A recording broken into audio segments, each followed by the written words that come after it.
can say that with me. Renew your mind, and your life will be renewed. Let us pray.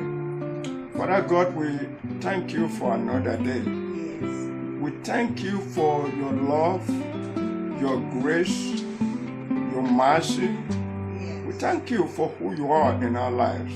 And we thank you for who we are in you. You said that we ought not to conform to this world, but to be renewed, to be transformed in our mind, so that we may do that which is provable and good and acceptable in your sight.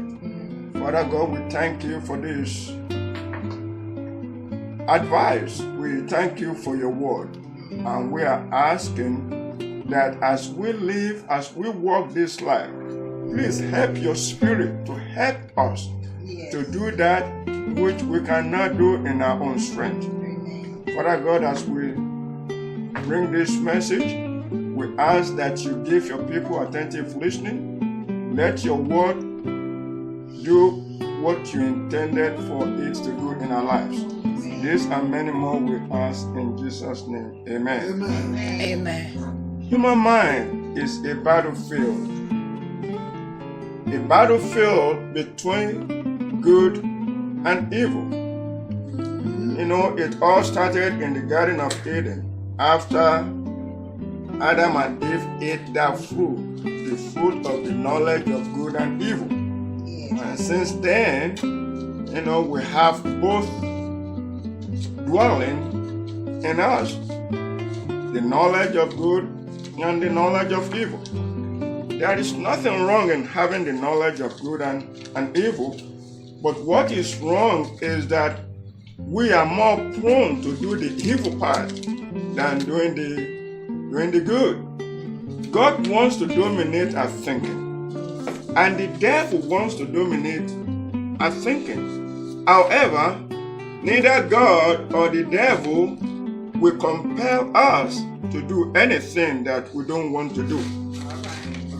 For God or the devil to be able to force us to do things that we don't want to do will violate our willpower. It will violate our freedom. This means that you have control over what you think. You have control over your thinking. The book of Philippians chapter 4 verse 8 is telling us this. Finally, my brethren, whatsoever things are true, whatsoever things are honest, whatsoever things are just, whatsoever things are pure, whatsoever things are lovely, whatsoever things are of good report, if there be any virtue, and if there be any praise, think on these things. God is telling us what we ought to be thinking about, and is also telling us what we ought not to be thinking about. You know, when you think powerless, you will feel powerless, and you will act powerlessly. When you think hopeless, you will feel hopeless, and you will act hopelessly.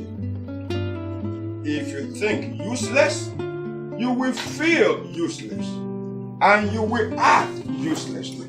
Have you ever heard of stinking thinking? You know, if your thinking is stinking, your behavior will be stinking. You know, Proverbs 23 verse 7 says, for as he thinketh in his heart, so he is. Matthew 12:34 says, in the abundance of the heart, the mouth speaking. Your behaviors and your actions reveal what is going on in your mind. And that is why it is important that we renew our mind. If we renew our mind, then we are able to renew our feeling, and our actions will be renewed.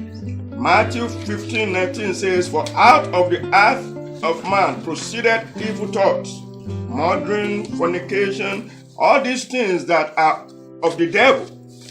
And God is telling us that we can do better than that simply by renewing our mind. And how do we renew our mind?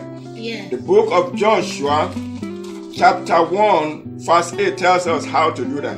So this book, the book of Joshua chapter 1 verse 8, "This book of the law shall not depart out of thy mouth, but thou shalt meditate therein day and night, that thou mayest observe to do according to all that is written therein. For then thou shalt make thy way prosperous, and then thou shalt have good success." I hope I have reached someone this evening, and I pray God to give all of us the power and the victory that we needed so strongly to think right and feel right and act the right way.